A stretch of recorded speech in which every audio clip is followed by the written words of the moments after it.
Good evening, everyone. This is Vibha Nasheen, and I'm doing a reading from the book Messages from the Masters by Dr. Brian Weiss. This is chapter 4 and the part 3 of chapter 4, which we are taking over from yesterday. Diana was my patient. She's a pretty woman in her mid 30s with short brown and hazel eyes. Although petite in size, she's powerful in her personality. As the head nurse of an urgent care unit in a large medical center, she has to make many life and death decisions daily, and she skillfully directs a large staff of nurses and technicians. At the time, Diana was upset that she was 35 and not yet married. Some men she had dated were intimidated by her and were not comfortable with her strong personality. Although several men had proposed to her, she had decided not to settle, not to marry unless love and passion were present in the relationship. She was looking for a soulmate, but apparently none had arrived. She also had vague feelings of guilt and unworthiness and sometimes felt she did not deserve to find love and to be happy.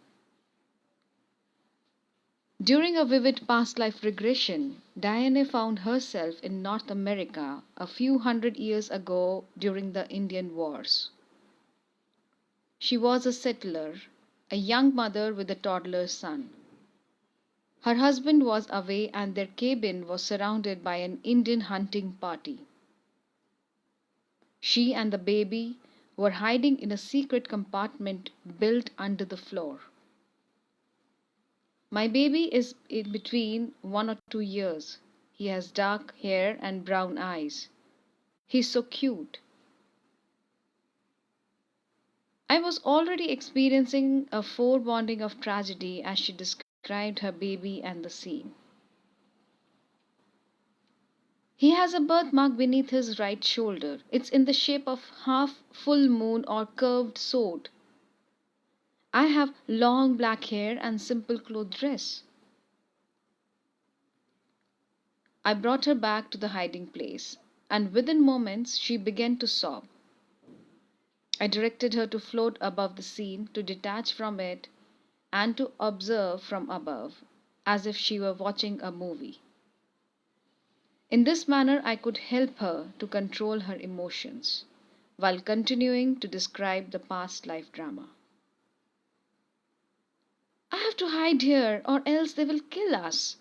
This is our plan, but the baby is crying, he's crying. I have to hold my hand over his mouth. He just won't stop. She became tearful again. He's dead. I killed him. I didn't mean to. He wouldn't stop crying. Oh God. Oh God, what have I done? The Indians did not find her, but the rest of her life was racked with pain and guilt. She never forgave herself. The woman went on to have 2 other children in that lifetime, and they and her grandchildren were at their deathbed at the end of that tragic life. Being a caring mother and grandmother had only slightly assuaged her guilt, shame, and self punishment. She died and floated above her body, describing a beautiful golden light in the shape of a circle. Within the circle, she could see the spirits of her loved ones who had died before her, including her husband and parents. But her baby was not there. Nevertheless, she finally felt an incredible peace. Music came from the light, and she could not find adequate words to describe it. The lights and the music are so beautiful that there are no words to explain. It's like going home. They are greeting me. I'm going home. She felt a twinge of sadness at leaving her children and grandchildren. But the joy she was finding in the light and in the music was overwhelming. They don't understand that I am not dead. Even though I have felt left by body, I'm still aware, still conscious. Death is the wrong word. I haven't really died, but they don't know this. She was right. We never really die. We just expand our level of consciousness as if we are walking into a door into a brighter, more vivid environment, an environment animated by the light and the music of love. Several months after this regression experience, Diana was at work in the hospital examining a 41-year-old man who was experiencing intermittent asthma attacks. She felt inexplicably attracted to this man, but she mentally dismissed her attraction and continued the physical examination. His eyes followed her carefully. He too was feeling some odd connection, almost a familiarity with this pretty nurse. They were bantering into each other and discovered a great deal of common ground. Since asthma was his presenting symptom, Diana walked around him to listen to his lungs. She placed her stethoscope on his back, more intent on listening than on looking. She nearly fainted. Her breath froze and her knees buckled when she saw the crescent shaped birthmark beneath his right shoulder. She knew immediately that some profound event was taking place.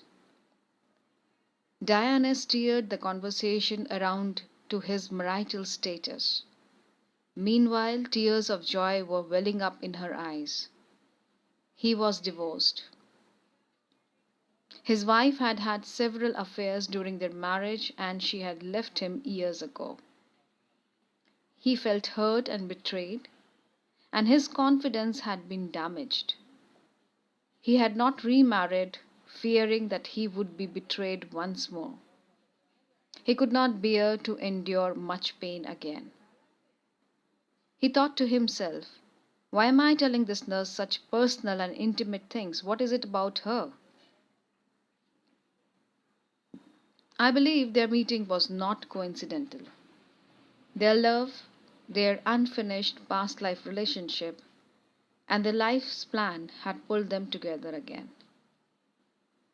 Their souls had planned this meeting. They are now happily married. Diana no longer has feelings of guilt or unworthiness. I never treated her husband, although I wanted to. My motive was not to validate their past life. The soul recognition, the birthmark, their happiness together were enough. They were in love, and love needs no proof. I wanted to help alleviate his asthma, for as I have prescribed in my previous books, death from suffocation in previous lives often manifests as symptoms of asthma in this lifetime. Chapter 5. Removing Obstacles to Happiness and Joy. You know so much more than others, you understand so much more. Be patient with them. They don't have the knowledge that you have. Spirits will be sent back to help you, but you are correct in what you are doing. Continue. This energy must not be wasted. You must get rid of the fear. That will be the greatest weapon you have. We are all created in the image of God, and God is within all us. Our basic underlying nature is loving, peaceful, balanced, and harmonious. We are innately compassionate, caring, and kind. We are souls. Over the course of our lifetime, an overlay of fear, anger, envy, sadness, insecurity, and many other negative thoughts and emotions accrues and covers our beautiful inner nature. This outer covering is intensified and reinforced by our childhood training and experiences in the current life. We appear to be what we are not: angry and fearful people, filled with insecurity, guilt, and self doubts. We have forgotten who we really are. We do not need to learn about love and balance, about peace and compassion, about forgiveness and faith. We've always known these things. Instead, our task is to unlearn those negative and harmful emotions and attitudes that plague our lives and cause us, our communities, and our world such misery. As we let go of these negative traits, lo and behold, we rediscover our true nature, our positive and loving self. It has been there all the time, covered over, obscured, and forgotten. When we remove the outer layers of dirt and debris, the negative thoughts and emotions, when we clean and polish away the outer overlay, then we can once again discern the true diamonds we really are. We are immortal and divine souls on our way back home. We have always been diamonds underneath.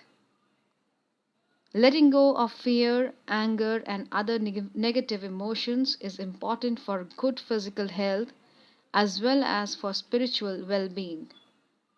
It is now widely recognized that mental stress, which includes negative emotions such as fear, anger, chronic anxiety, and depression, is one of the leading causes of illness and death in our world. Our bodies are intimately linked to our minds, so our moods and emotions are easily translated into physical symptoms. Love can heal, stress can kill. The New England Journal of Medicine, overwhelmingly considered to be the best general medical journal in United States, published a major article in January of 1998 detailing the multi-system damage that chronic stress can inflict on the human body. This report that mental stress causes a complex system of hormones and other chemicals to be released in the body. When these hormones are not rapidly inactivated, when the stress persists and the body continues to produce these chemicals, many organs in our body are exposed to harmful consequences. Stress causes changes in heart rate, blood pressure, and blood sugar levels, and it increases the secretion of cortisol, a powerful natural steroid hormone. Stress also alters the secretion of gastric acid, adrenaline, and other strong chemicals whose production should only be accelerated at specific limited times. Perhaps worst of all, stress has been shown to depress the natural functioning of our immune system, impairing our ability to fight infections and chronic illnesses such as cancer and AIDS. The article concludes that chronic stress creates damaging physiological changes, and that among these problems can be insulin resistance, heart disease, memory loss, immune system dysfunction, and decreased bone mineral density, osteoporosis, which leads to weakness of bone and increased likelihood of fractures. One of the medical researchers quoted in the article states, physicians and other healthcare providers can help patients reduce the risk of such stress related problems by helping them learn coping skills, recognize their own limitations, and relax.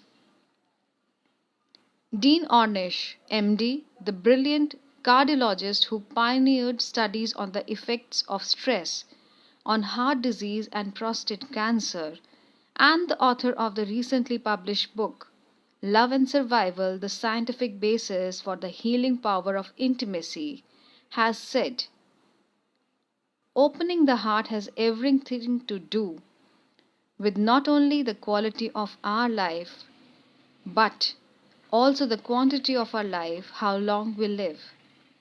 Loneliness and isolation increase the likelihood of disease and premature deaths from all causes by 200 to 500% or more. When we are lonely, we tend to overeat, work too hard, drink too much, abuse drugs, or engage in self destructing behaviors like that. According to Ornish, love and intimacy are at the root of what makes us sick and what makes us well, what causes sadness and what brings happiness, what makes us suffer and what leads to healing. I am not aware of any other factor in medicine, not diet, not smoking, not exercise, not stress, not genetics, not drugs, not surgery, that has a greater impact on our quality of life, incidence of illness, and premature death from all causes. On a personal note, Ornish had said that finding his own emotional health wasn't about finding the right person, but being the right person. To let go of negative thoughts and emotions and to discover inner peace, joy, and happiness, these are the goals.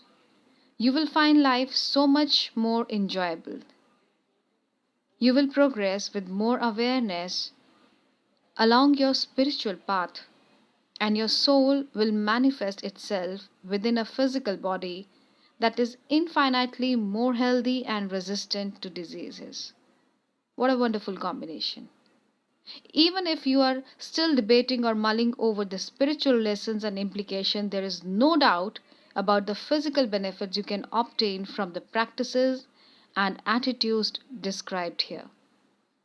These health benefits present strong practical reasons for following the suggestions in this book. Along the way, spiritual benefits will accrue anyway. You have nothing to lose and you have everything to gain. Letting go of anger. Anger is rooted in judgment. We hold others to some standard that we have somehow fantasized, chosen, and applied to them. They may not even know about these standards, but that does not matter to us. So often people are angry at us because we have not met their expectations. The expectations may be completely unrealistic, so that we cannot possibly fit their agenda. A patient of mine recalled how upset her mother was at her because the patient, when she was a young child, did not have blonde hair. How tragic. Childhood wounds caused by a parent's unreasonable expectations can be difficult to heal. One must realize that the parent was wrong and delusional, and this realization cannot be merely of the head or intellect. The heart and the gut must recognize this as well. Gently ask yourself these questions, and without judgment and criticism, observe what thoughts, feelings, and images come into your awareness. How were your parents unreasonable in their demands and expectations of you? Were you sometimes a pawn in their distorted agendas? Did they live viciously I'm sorry, did they live vicariously through you? Did they use you to impress others, such as their friends, siblings, or parents? An over concern with the opinions of others is one sign that you were used for such purposes. Ideally, it should not matter so much what other people think about you. If you are doing the right thing, seeking your own truth with compassionate action, cast off this dependency and be free. Guilt is a form of self anger, of anger turned inward. Somehow you disappointed yourself. You did not live up to the expectation of your idealized self. Anger is a defense of the ego, defense against fear. fear of being humiliated or embarrassed, fear of being minimized or being mocked, fear of loss and of losing a face. Indeed, fear of losing, fear of not getting your way. We think anger protects us against the others who would do these things to us, who likewise are angry at us. Anger is pernicious and useless emotion. It is dissolved by understanding and by love. When a negative emotion is understood, when its roots are illuminated, the energy behind the emotion diminishes and even disappears. When you feel angry, the healthy response is to learn what caused the anger, to rectify the situation if that is possible, and then to let go of the anger. We are all connected, we are all the same. We are all rowing the same boat.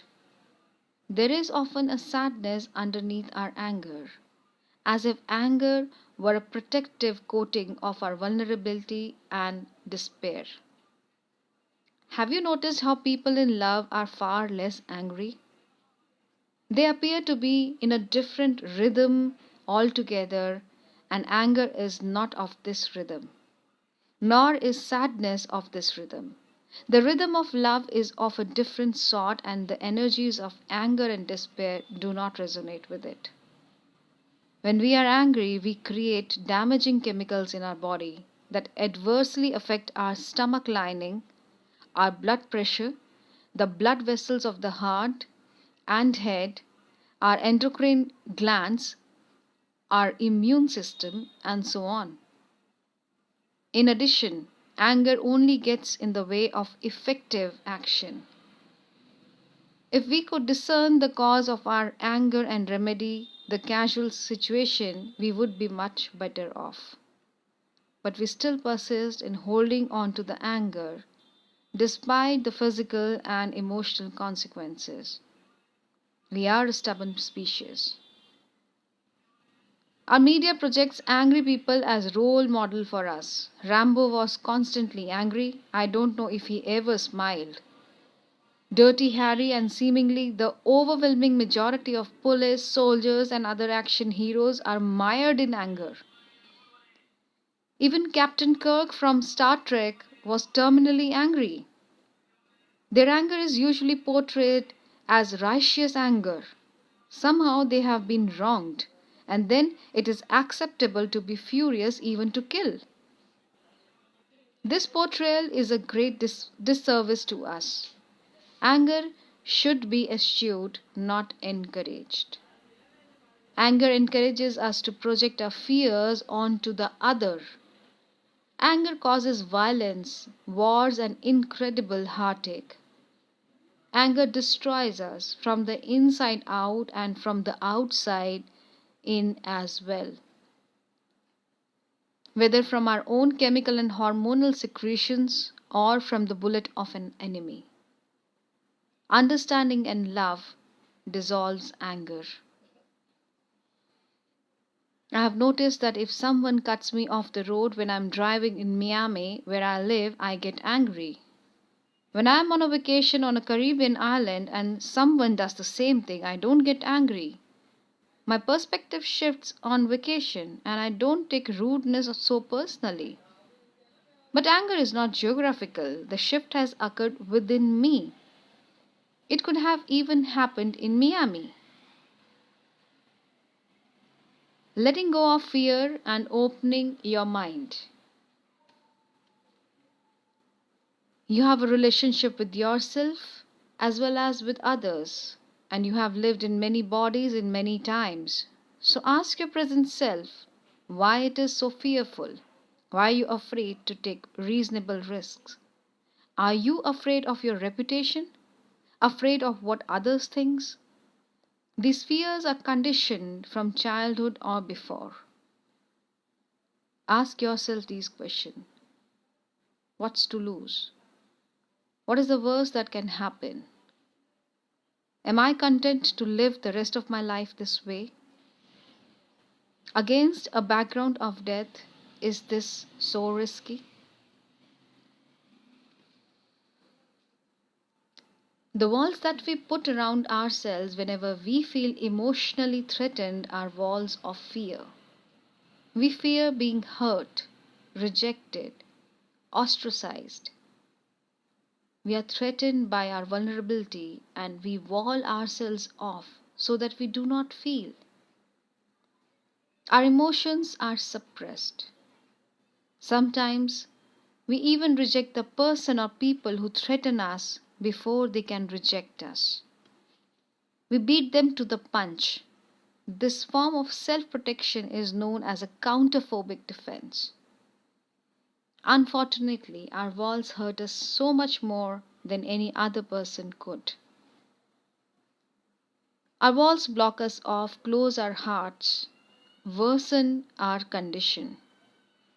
When we are walled off, when we are separated from our emotions and feelings, we can never reach the source of our suffering, the underlying fears and vulnerabilities.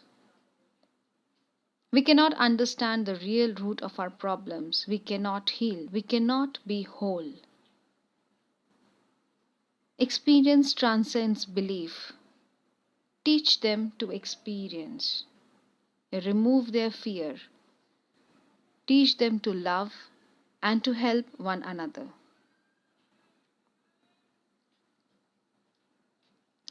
Close your eyes and take a few deep breaths. Let your walls tumble down. Examine without judgment, criticism, or guilt what underlies the wall. What is the fear? From what are you protecting yourself? What can you do to heal this fear? How can you become whole again? Once you truly understand your fear and its sources, the fear will dissolve. Your heart will once again open. You will feel joy. In a large group regression, Mike had experienced his very first past life memory.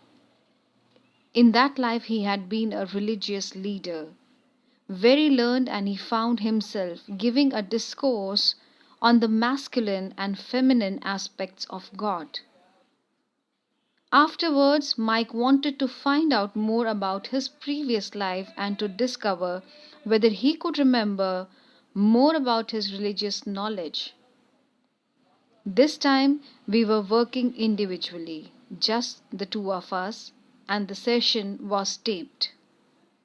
As I've written in previous books, the subconscious mind seems to have its own agenda, its own will. Often it will not respond to my suggestions or even the patient's desires. It will go where it needs to go, not always necessarily where we want it to go. And so, in a deep trance, Mike found himself in a different lifetime, in England many centuries ago.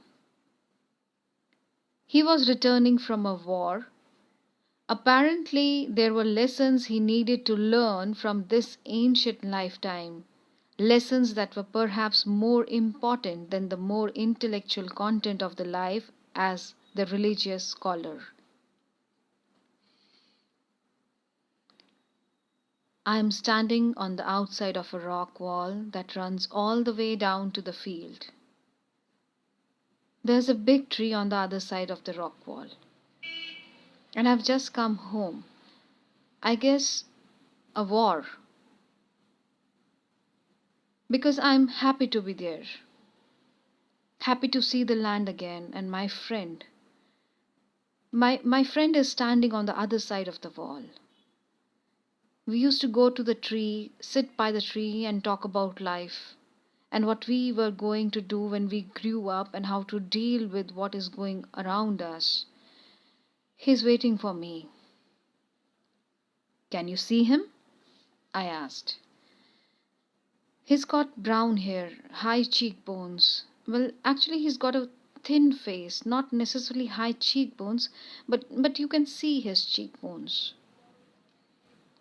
I'm so frequently impressed by the degree of detail and clarity observed during regressions. Mike continued to describe his friend. And sort of a slender build, but not skinny, and he's got like these tight fitting clothes, and he's got a bow and arrows. What is the bow for? Well, for hunting, I mean deer, and I guess for protection too, because I just came back from the war. Which war? A war where we used bows. I have a bow with me also. I also have a rope with two rocks on either end, a thing you throw, my weapons. And how do you feel about coming home from this war? I feel great because I didn't because I'm alive, and now I get to go and be happy again with my friends. I have a father and a mother. I may have a sister, I'm not sure. I moved him ahead in time to find out what happened to this young man, so happy to be returning home from war. I live in a castle on the hill, and it's deserted. They took the land while we were gone. My mother is dead. My father is a captive somewhere. What happened to you? What do you do now? I asked. I'm just so tired of fighting. I guess I have to do what I'm supposed to do. I guess they depend on me to come back and help them. I moved him far ahead in time to the end of that life. There's a celebration that everything is the way it's supposed to be when I came home. And now everybody's happy because we are all happy together. Everybody has what they were supposed to have, and the government is back intact. Everything was restored. And I'm reunited with my father and with my friend. My friend and I are going back to sit on the hill. His life ended in this contented fashion. As he floated above his body after his death in that lifetime, I asked him if there were lessons he learned from that life. He answered in a peaceful, dreamy tone. It's about honor. It's about doing what your purpose is and not being afraid and believing that everything will work out if you just do what you feel in your heart, and then how important friendship is. This knowledge was important to Mike, and it is important for all of us. Follow your heart and do not be afraid. Fear blocks us from understanding and following our destiny. Although everything else does not seem to work out on the overt physical level, these things always work out on the spiritual level and even eventually on the physical. If not in this lifetime, then in the next. If your mind is closed, you cannot learn anything new. Closed minds reject anything different, anything that conflicts with their old beliefs. Beliefs that may be false. They have forgotten that experience is stronger than belief. Fear is the force that keeps minds closed. Only open minds can receive and process new knowledge. My mind had been very closed prior to my experiences with Catherine, so I know how difficult it can be to allow one's mind to open to new possibilities. I have asked Carol to write the following account in order to illustrate how my closed mind blocked an important avenue of understanding between us. From Carol. We were married slightly less than 2 years when we received the phone call that my father had died of a sudden massive heart attack. We hurriedly packed and drove the 200 miles from our apartment in Connecticut to my parents' home in Pennsylvania. Although my father had a history of heart disease, he was only 53 years old and none of us had expected his death. My father was a gregarious, charismatic person, and the house was filled with his friends and business associates for the week of mourning. After the funeral, Brian returned to medical school, and I stayed with my mother for a week or so. My parents had a small, charming Cape Cod house. There were two phones in the house. One was downstairs in a hallway off my parents' bedroom, and other was in upstairs bedroom I used. On a table a distance away from the foot of the bed. A few days after Brian left, I was awakened by the loud ring of the phone in my bedroom. I quickly answered it and heard the unmistakable, deep, vast voice of my father. He said, "Hello, how is everyone?" Shocked, I answered, "We are very sad, Daddy, because you died. But I think we're all going to be all right." He then asked what my mother had decided to do about his business. My father had owned a scrap metal business, a junkyard. My mother had nothing to do with running the business. In fact, she rarely even went there. However, in her grief, she could not part with anything of her darling Benji's, and she decided to try to keep the business going. I told my father this and added that several of his friends who had similar businesses were going to help her with advice. He said to tell her to do what she wanted to do. She did not need her to keep the business. And then he added, "Tell them that I love them and I'm okay. You will never hear from me again." I hung up the phone with tears streaming down my face. I was wide awake, and although this was a strange occurrence, I knew that I had actually talked to my father. I was comforted by hearing his voice, but sad that I would never hear from him again. The next morning I asked my mother and sister if they had heard the phone ring. Neither had heard anything unusual, so I was reluctant to tell them of my experience. My mother then said that while she was sleeping, she felt someone write, "I love you," on the back of her hand. When my parents were in public, at a dinner or a movie or a similar place, my father often surreptitiously wrote these words on my mother's hand.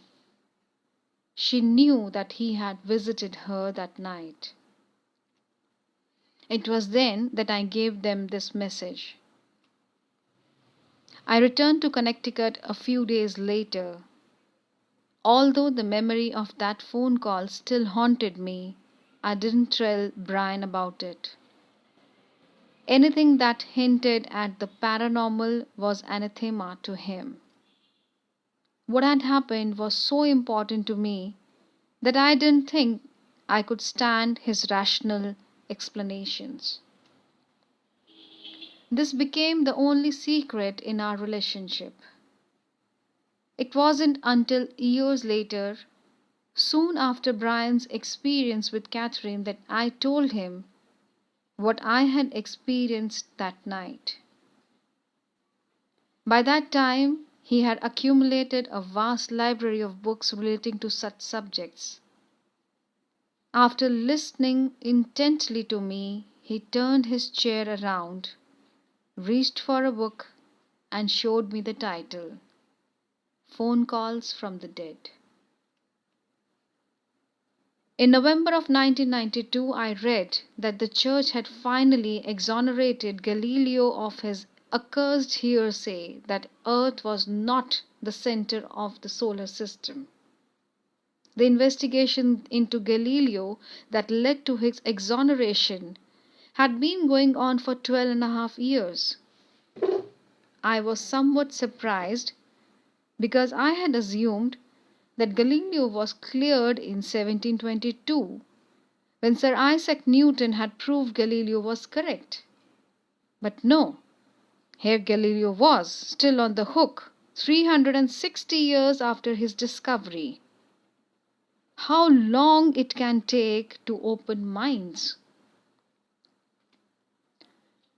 A friend pointed out that Galileo died approximately a year before Newton was born. I said, how interesting. What if Galileo had reincarnated as Sir Isaac Newton and then proved himself correct? He would have been strongly motivated to do so. My friend added, and what if he came back now as the Pope and cleared himself? You must eradicate the fears from their minds. It is a waste of energy when fear is present. It stifles them from fulfilling what they were sent here to fulfill. It's only on the surface that the troubles lie. Deep within their soul, where the ideas are created, that is where you must reach them. During a coffee break at a workshop I was teaching in South America, a woman passed me a note.